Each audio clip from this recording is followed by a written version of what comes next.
बू अली शाह कलंदर दरगाह पर दिल्ली से मन्नत मांगने आई महिला पर अज्ञात युवकों ने फेंका ज्वलनशील पदार्थ।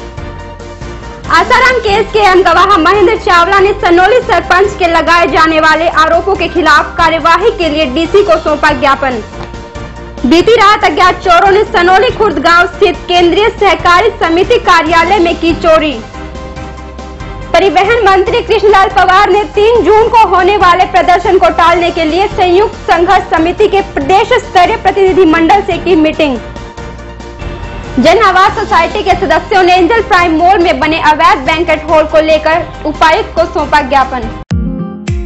This program sponsor by lord Shiva enterprises, अपने आप में एक पहचान, नियर होटल वेस्ट पानीपत।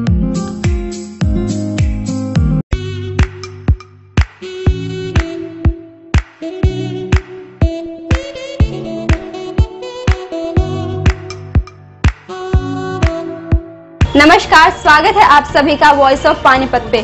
मैं हूं पिंकी धीमान। पानीपत बू अली शाह दरगाह पर दिल्ली से आई एक महिला पर 4 युवकों ने केमिकल डाला, जिसके कारण महिला के कपड़े जल गए।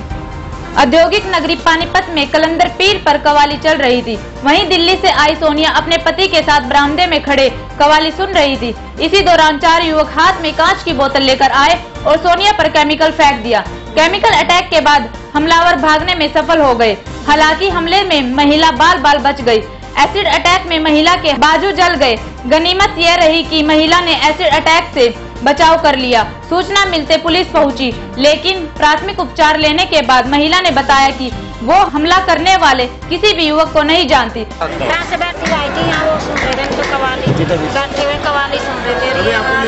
पता नहीं क्या डालना, मैंने ऐसे हाथ लगाई ना, आग लगी। हाथ लगाते ही आग लगी तो मेरा इतना सारा जला हुआ है, हम नहीं जानते। जांच अधिकारी उमर खान ने बताया कि महिला अगर शिकायत देती है तो कार्रवाई की जाएगी। सनोली खुर्द गांव में बीती रात केंद्रीय सहकारी समिति में कुछ अज्ञात चोरों ने 2 लैपटॉप और एक मोबाइल चोरी कर लिया। बीती रात अज्ञात चोरों ने सनोली अड्डे हरिद्वार रोड पर स्थित केंद्रीय सहकारी समिति कार्यालय के मेन गेट का ताला तोड़ दिया। उसमें बने 2 और कमरों का भी ताला व दरवाजे तोड़कर अलमारी में रखे 2 लैपटॉप व एक मोबाइल चोरी कर ले गए। समिति के प्रबंधक नारायण ने जब सुबह समिति में पहुंचकर देखा तो समिति के मेन गेट का ताला टूटा हुआ था और कमरों में भी सामान बिखरा हुआ था। मेरे पास सुबह फोन गया तो मुझे पता चला कि चोरी हो गई, तो मैं घर से चला। घर से चलने के बाद मैं ऑफिस पहुंचा। ऑफिस में जाके मैंने देखा कि शटर टूटा हुआ था, मेन गेट का ताला भी टूटा हुआ था। फिर 1 नंबर कमरे में गया, वहाँ देखा उसका भी ताला टूटा हुआ मिला। फिर अंदर देखा अलमारियाँ भी टूटी हुई मिली, तो रिकॉर्ड बिखरा हुआ था सारा का सारा। फिर दूसरे ऑफिस में गया, उसका भी ताला टूटा हुआ था, किवाड़ टूटा हुआ था, तो उसमें भी रिकॉर्ड इधर उधर फेंका हुआ था और अलमारियाँ भी टूटी हुई थी। 2 लैपटॉप थे, एक धनसोली पैक्स का था, एक सनोली पैक्स का था। इसमें रिकॉर्ड जो था वो उसमें लिखा हुआ था, वो रिकॉर्ड सारा जो है ना उसी में फीड था। वो दोनों लैपटॉप चोरी हो गए। एक मोबाइल था जो कि सनोली पैक्स का था, वो भी चोरी होगा और उसकी सूचना मैंने थाना सनोली खुर्द को दे दी है। वॉइस ऑफ पानीपत के लिए सनोली से उमेश त्यागी की रिपोर्ट। रोडवेज कर्मचारियों की मांगों को लेकर परिवहन मंत्री कृष्णलाल पवार ने की मीटिंग। आज परिवहन मंत्री के बुलावे पे हम यहाँ रेस्ट हाउस में मीटिंग के लिए आए, परंतु वहाँ जाने से हमें पता लगा कि हमारे जो आला अधिकारी जो एसीएस विभाग के हैं और डीजी महोदय हैं वो उस मीटिंग में शामिल नहीं थे, जबकि पूरी प्रोसीडिंग जो है पूरी उन्होंने करनी होती है। और विभाग के बहुत सारे मसले जो हैं वो जो लटके पड़े हैं। हमारा 32 सूत्रीय मांग पत्र है और काफ़ी लंबे टाइम से वो मांग पत्र उसका हल न करने की बजाय हमारे डीजी महोदय जो है वो तुगलकी फरमान आए दिन जारी कर रहे हैं, जिसमें से मुख्य रूप से जो जनता को भी प्रभावित करता है और कर्मचारी को भी प्रभावित कर रहा है वो ये है कि डिपो से 5:30 बजे बस का टाइमिंग का जो जारी किया है उन्होंने पत्र, और ग्रामीण एरिया से जो देहात में गाँव में हमारी नाइट स्टे करती है वो 7:30 से पहले नहीं चलेंगी।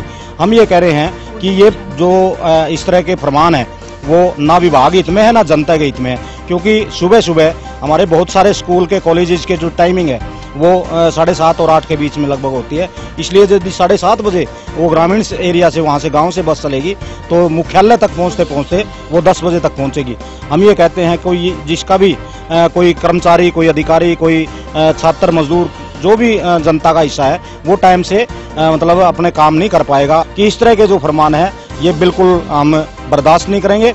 और दूसरा हम ये कहना चाहते हैं कि जो 150 मिनी बसें सरकार खरीदने की बात कर रही है, मिनी बसों का प्रयोग सरकार पहले भी दोहरा चुकी है। हम ये कह रहे हैं रोडवेज विभाग जो है जनता का विभाग है, सर्विस जो है बेटर दे रहा है और परिवहन की, उसके बावजूद इसको प्रयोगशाला बनाया जा रहा है। प्रयोगशाला ना बना के विभाग में जो सुप्रीम कोर्ट के निर्णय अनुसार 14,000 बसें शामिल करके और जो बिल्कुल उसका बीजेपी का वायदा है कि हम बेरोजगारों को रोजगार देंगे। 84,000 बेरोजगारों को अकेले रोडवेज में अभी आज के दिन रोजगार दिया जा सकता है। हम मंत्री जी से और आला अधिकारियों से एक बार फिर ये अपील कर रहे हैं कि समय रहते हमारी बातों को सुना जाए, लागू किया जाए। अदरवाइज 3 जून को हम परिवहन मंत्री के कैंप कार्यालय पर प्रदर्शन करने के लिए मतलोडा में जा रहे हैं और उसकी जिम्मेवार सरकार के अधिकारी और मंत्री जी खुद होंगे। आसाराम केस के अहम गवाह महेंद्र चावला ने अपने ऊपर लगे आरोपों को लेकर प्रेस कॉन्फ्रेंस की। महेंद्र चावला ने अपने ऊपर लगे आरोपों को सिरे से खारिज करते हुए गांव के वर्तमान सरपंच के परिवार को आसाराम के सहयोगी बताते हुए आरोप लगाए कि यह परिवार लगातार उसे आसाराम केस से बाहर होने के लिए दबाव बना रहे हैं। महेंद्र चावला ने कहा कि यह परिवार उन्हें करोड़ों रुपए देने की पेशकश दे चुका है ताकि मैं आसाराम केस में आगामी माह में अहमदाबाद केस में गवाही देने के लिए न जा सकूं। महेंद्र चावला ने कहा कि सरपंच के परिवार ने करनाल पुलिस कप्तान को झूठी शिकायत देकर उन्हें मामलों में फंसाने की कोशिश की है। महेंद्र चावला ने कहा कि 2008 के बाद आसाराम के पैसों से पेट्रोल पंप, गाड़ियां व प्रॉपर्टी इस परिवार ने बनाई है, जिसकी जांच की जाए। अभी जून महीने में, इसी महीने में मेरी गवाही है अहमदाबाद में आसाराम के बलात्कार के केस के विरोध में। तो मैं गवाही देने ना जा पाऊं या तो मेरे ऊपर मेंटल प्रेशर बन जाए, मैं ठीक से गवाही ना दे सकूं, इसके लिए आसाराम के लोगों ने मेरे गांव की महिला सरपंच के साथ मिलकर मेरे खिलाफ पहले तो करनाल में मुकदमा दर्ज करवाया 20-21 तारीख को। फिर जब वहां पे हमने एसएसपी साहब को मिले और सारे अपने सबूत दिए तो उनको लगा कि मामला झूठा है और मेरी गिरफ्तारी नहीं हुई। तो फिर इन्होंने परसों जो है दूसरा प्लान बनाया कि भी मुकदमा नहीं हुआ तो फिर मेरा जो है ब्लैकमेलिंग के आरोप लगा दिए इन्होंने। यदि ये सारी बातें थी तो उसी समय पे इनको एक ही एफआईआर में सब कुछ करना चाहिए था। बार बार जो है नए नए आरोप लेकर आ रहे हैं। प्रियंका शर्मा का जो ससुर है सुरेंद्र शर्मा और पप्पू शर्मा, ये सब लोग 2008 से लगातार मुझे फॉलो कर रहे हैं और 25 लाख, 40 लाख, 60 लाख, करोड़ इस तरह की मुझे बार बार ऑफर दी जा रही है ताकि मैं आसाराम से समझौता कर लूँ। जब हमले के बाद भी जो है पप्पू शर्मा मेरे पास आए, 1 करोड़ की ऑफर दी, तो मैंने तत्कालीन जांच अधिकारी श्री जोगिंदर राठी डीएसपी वो जांच कर रहे थे, उनकी डायरी में मैंने ये चीज़ नोट करवा दी कि सर ये लोग मुझे पैसे की ऑफर देकर दबाव बना रहे हैं। अब क्योंकि गांव के दबंग लोग हैं, इनसे डर लगता है, इसलिए खुल के जो है इनका विरोध नहीं किया गया। अब हम ये चाहते हैं कि प्रियंका शर्मा, पप्पू शर्मा, इनकी जो प्रॉपर्टी है, सुरेंद्र शर्मा, इनकी हालत जो है 2008 से पहले फाइनेंशियल हालत बहुत अच्छी नहीं थी, परंतु 2008 में जब से ये लोग आसाराम बापू के संपर्क में आ गए और अभी इनकी हालत देखें तो 2-3 पेट्रोल पंप, गाड़ियां और कोठियां, दुकानें, फ्लैट, ये सब प्रॉपर्टी आई कहां से? इन लोगों के पास ना तो कोई कारखाना है, ना मिल है, ना सरकारी नौकरी है, ना कोई बिजनेस है, ना जमींदारा है, तो ये करोड़ों रुपए की संपत्ति इनके पास आई कहां से? यह जांच का विषय है जिसकी हम जांच की मांग करते हैं। नार्को टेस्ट मेरा भी होना चाहिए और सुरेंद्र शर्मा, पप्पू शर्मा का भी नार्को टेस्ट हो ताकि ये पता चले कि इन लोगों के आसाराम बापू से कितने पुराने तार जुड़े हुए हैं। और प्रियंका शर्मा का नार्को टेस्ट होगा तो उसमें ये पता चलेगा कि ये जो झूठी एफआईआर करनाल में करवाई गई है, इस षड्यंत्र में कौन कौन लोग शामिल हैं।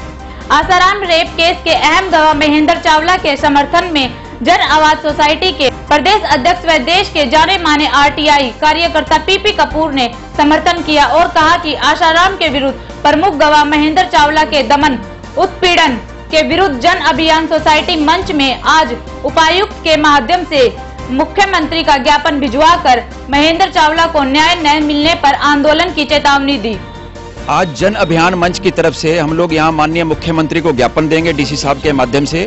महेंद्र चावला जो रियल लाइफ हीरो हैं, जिन्होंने आसाराम बापू और नारायण साई के खिलाफ जो है गवाहियां देकर उनको जेल की सलाखों के पीछे भिजवाया, उनका दमन और उत्पीड़न किया जा रहा है पिछले कुछ दिनों से सनोली खुर्द गांव के सरपंच और उसके ससुर के माध्यम से जो है, और उनके ऊपर झूठे के पुलिस केस बनाकर उनके ऊपर ब्लैकमेलिंग और फिरौतियां मांगने के केस दर्ज के आरोप लगाकर उनको बदनाम किया जा रहा है। हम लोग आज यहाँ पर डीसी साहब को ज्ञापन दे रहे हैं और उसमें हमारी मांग है कि इनके ऊपर जो झूठे केस बनाया गया उनको रद्द किया जाए, और जो सुरेंद्र शर्मा जिला पार्षद हैं, पूर्व जिला पार्षद, और सनोली खुर्द की जो सरपंच हैं, इनके खिलाफ जो है विजिलेंस की जांच हो। सनोली खुर्द के अंदर जितने भी विकास कार्य हैं उनकी स्टेट विजिलेंस ब्यूरो से जांच हो, और सुरेंद्र शर्मा जो पूर्व जिला पार्षद हैं, इनकी संपत्ति की जांच हो, क्योंकि पिछले कुछ दिनों के अंदर, पिछले कुछ सालों के अंदर ही इन्होंने करोड़ों रुपए की संपत्तियां बना ली हैं। ये कहां से आई हैं ये हम, और सनोली खुर्द के अंदर जो जोहड़ की भूमि के ऊपर कब्जा कर रखा है वर्तमान सरपंच ने और उसके ससुर ने कोठी बना रखी है, ये तमाम कब्जे हटने चाहिए।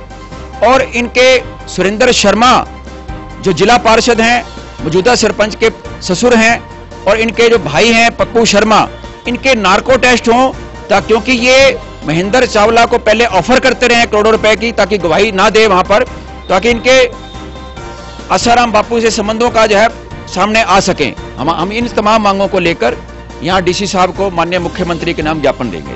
एंजल प्राइम मॉल में अवैध तरीके से बने बैंक्वेट हॉल को लेकर जन आवास सोसाइटी के सदस्यों ने डीसी को सौंपा ज्ञापन।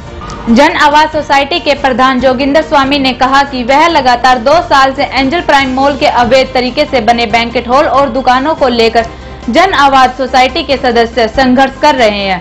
कई बार प्रशासन और सत्ता पक्ष के नेताओं का ज्ञापन दिया जा चुका है। उन्होंने कहा कि जिस जगह पर बैंक्वेट हॉल बनाया गया है, हुड्डा विभाग के अनुसार वह बेसमेंट की अवैध है, क्योंकि उसके अंदर केवल 450.65 स्क्वायर मीटर ही जगह कवर की जा सकती है। लेकिन अधिकारियों ने मिली भगत करके एंजल प्राइम मॉल के मालिक से 100% कवर कर लिया गया। आज हम एंजल प्राइम मॉल को लेकर के उन्हें एक बार तो हमने पहले डीसी चंद्रशेखर खेरे को ज्ञापन दिया था। आज हम तत्कालीन उपायुक्त, जो अब इस समय उपायुक्त हैं, उनको ज्ञापन देने के लिए आए हैं कि उसमें अवैध तरीके से बैंक्वेट हॉल बनाया गया है, उसकी दुकानें अवैध हैं, उनको ध्वस्त किया जाए, क्योंकि वहाँ लोगों के जीवन को खतरा बना हुआ है। लोगों को जीवन को देखते हुए जब आप अपने सिटी मजिस्ट्रेट साहब उसकी जाँच कर चुके हैं, तत्कालीन उपायुक्त श्री चंद्रशेखर खरे जी ने इसकी इंक्वायरी करवाई थी, जिसमें पाया गया था कि ये अवैध है, इसकी कोई एनओसी नहीं ली गई। तो हमने बात रखी भी यहाँ अगर लोगों के साथ जीवन को खतरा बनता है तो क्या होगा। तो इस चीज़ को लेकर के हम आज ज्ञापन देने आए कि इसको तत्काल प्रभाव से सील किया जाए, तो जो इसमें अधिकारी उनको बर्खास्त किया जाए, जो जिनने किया इसका, क्योंकि वो अवैध तरीके से बनाए, बिल्डिंग ही अवैध है, जिनने उसको किया है वो सब अवैध तरीके से बना हुआ। अब तक के लिए सिर्फ इतना ही। देखते रहिए वॉइस ऑफ पानीपत। नमस्कार। 1 साल के सफर में बनाया आपने number 1 voice of Panipat number 1।